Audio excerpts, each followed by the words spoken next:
Mayor James Butts gets caught lying, violating civil rights to hide police misconduct. In this video, it's very important to remember that during an Inglewood City Council meeting, Mayor James Butts can easily see how much time a member of the public has left to speak during their public comments. The mayor can see two clocks. One is in the back of the council chambers, and one is to the right of the city council dais. Now these clocks turn from green to yellow when the time goes below 30 seconds, and the clocks turn to red when the time nears zero. So even if the mayor can't see the actual numbers on the clock, which he can see if a member of the public has no time left because the clock has turned red. And this video will prove beyond any doubt that during a January 2013 City Council meeting, Mayor James Butts deliberately lied, violating civil rights, saying that a critic who was making public comments had already used up all of his allotted 3 minutes on his presentation, even though Butts, the City Council, and everyone else in the council chambers saw that the speaker actually had 35 seconds left. Butts' lie was just the latest of his many desperate attempts to keep the public from hearing recorded 911 calls that proved beyond any doubt that IPD officers repeatedly gave callous and possibly racist excuses for why they repeatedly refused to investigate a shooting with multiple victims, multiple witnesses, and multiple pieces of evidence. In 2011 and 2012, the Inglewood Police Department admitted that there were 911 tapes proving that IPD's officers refused to investigate a shooting. And in December of 2011, the Chief of Police admitted, I personally listened to the dispatch tapes. Yes, some of the commentary that he made about the officers allegedly telling him about going out and looking for shell casings did occur. But in a city struggling with this violent crime, IPD and the mayor could never let the facts about IPD refusing to even investigate a shooting reach the public. So IPD and the mayor began to lie, telling the public that there was never really any shooting, no victims and no evidence, even though the police chief had admitted months earlier that bullet shells were collected. This incident he talks about occurred in 2009. It was a shots fired call. There were no victims. I have 4 questions for you. First, yes, on that night in 2009, was there ever a victim identified of an assault with a deadly weapon or attempted murder? No, sir, there was not. Okay, was there any evidence that there was a victim of that crime, or was that just shots heard? It was shots heard. There was no evidence of a victim. But then IPD was forced to turn over the 911 tapes that proved there was a shooting with victims and witnesses and evidence. And James Butts' plan went from breaking the law to deny that there were tapes to breaking the law to keep the public from hearing the tapes. In the months leading up to the meeting where Butts lied about how much time a resident had to speak, James Butts would regularly, as we'll see in this next video, go into an obvious panic when the police tapes he helped illegally hide for 9 months would be played. And that panic caused James Butts to intimidate residents verbally, use police officers to physically assault residents and illegally detain them outside the council chambers, and abruptly recess meetings and turn off the video cameras to stop the broadcasting of evidence that James Butts didn't want the public to hear. And also, believe it or not, as we'll see today, telling residents speaking that their 3 minutes to speak was over when everyone in the council chambers could see that they still had time left on the clock. Listen to how obviously afraid Butts is that people, especially the people watching on TV, would hear what was on those tapes. So you can lie and deceive and try to violate the law just to hide misconduct. But my constitutional right is to use effective evidence, as effective as possible, to prove misconduct by this council and IPD, including this officer's statements. If he's being shot at, there's a reason he's being shot at. No. Stop it. He's not. We're not doing that. You're not doing that. You're allowed to speak. Take this. Just move your mic. That was the panicked voice of a man who was very afraid of the public hearing an IPD officer give this as a reason for not investigating a shooting. For the mere fact that this person is being shot at, there's a reason he's being shot at. Okay. And James Butts was panicked because he knew that there were many other tapes that could be played. Here an IPD officer says that IPD doesn't investigate a shooting unless the actual victim calls them, which would be hard if the victim had been shot or killed. Yeah, but if I give you the address, say this is where he lives, could you go and make an inquiry? Not necessarily tonight, but later on. Well, if we don't have a victim saying that they were shot at or anything, then we're unable to, do anything. But that's a lie. These are IPD's own official rules on investigating crimes, and rule number 2 requires that officers locate and identify witnesses, and rule number 7 requires that officers obtain statements from both victims and witnesses. Here an IPD officer tries to scare a resident out of reporting a shooting. The officer saying that the person reporting the crime might get their house shot up. When you involve yourself in situations nowadays, it's not like it used to be where, maybe your house would get egged or toilet papered or you get ding-dong ditched. Now they're going to shoot your house. This is another showing the same officer violating department policy and putting the public in danger, telling a resident to collect the bullet shells from a shooting for the police. Go ahead and go outside. Go look around the area that you saw them shooting and look for any kind of, bullet casings on the ground or fragments or something like that, because they will be there.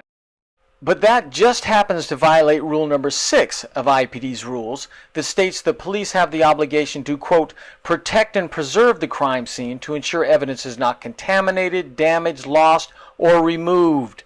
This includes limiting access to non-essential personnel.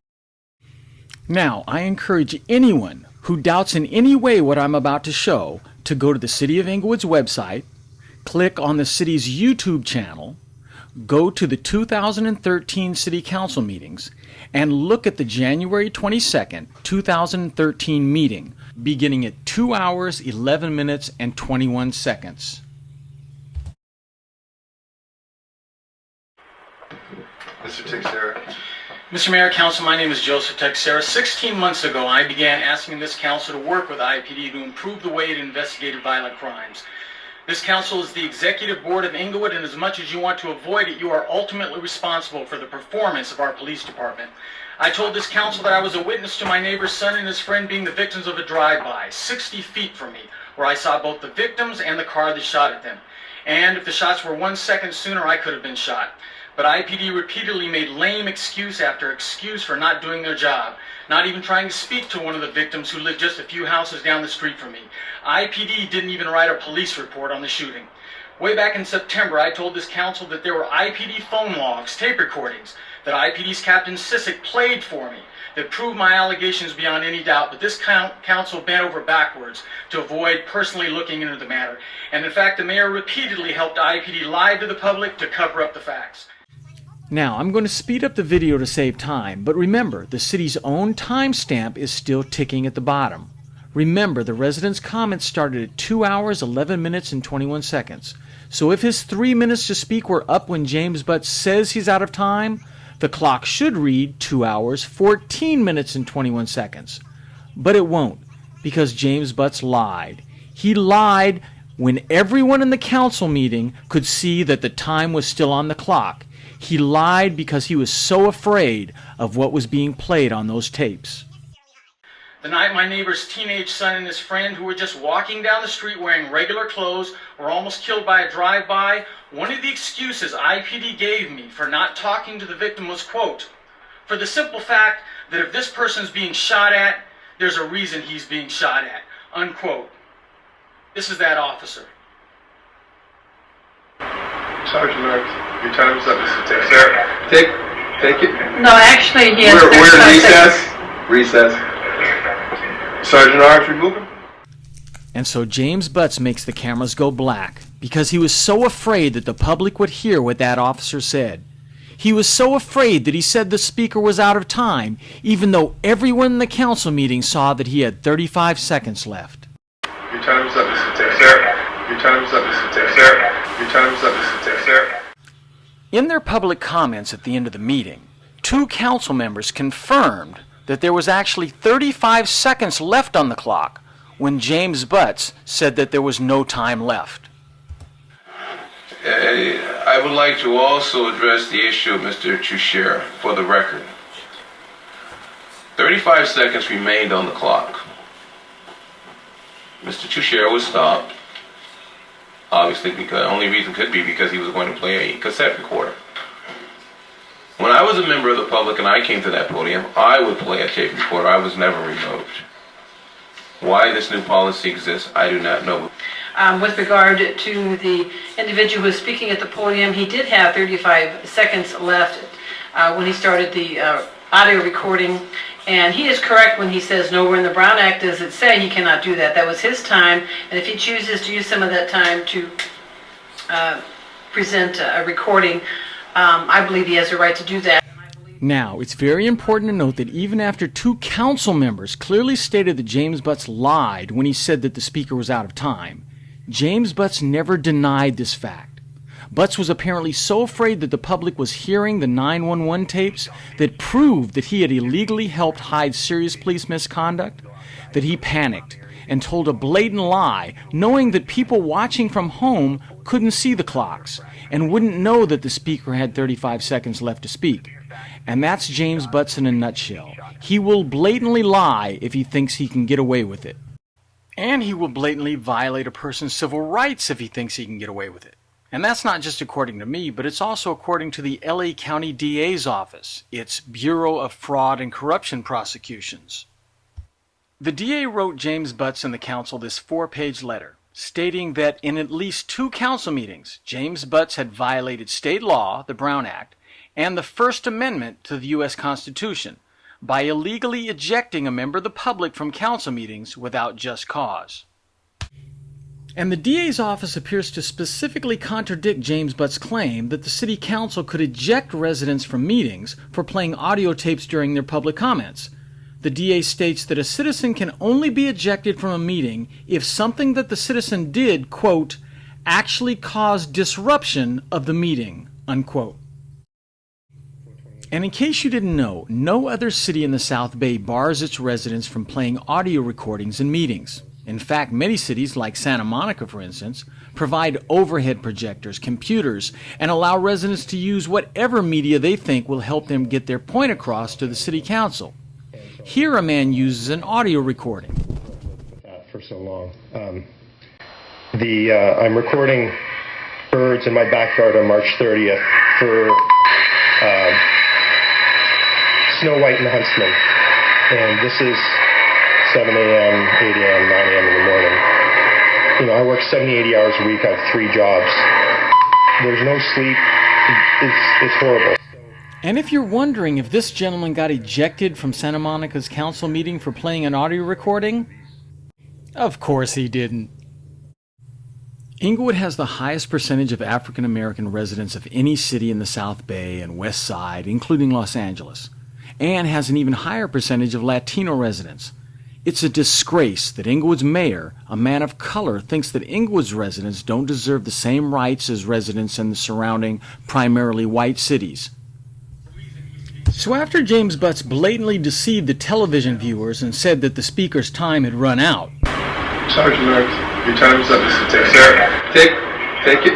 No, actually, he has... We're in recess. Sergeant Arms, remove him. One of the council members asked for Butts' illegal action of ejecting the resident to be overruled by a vote.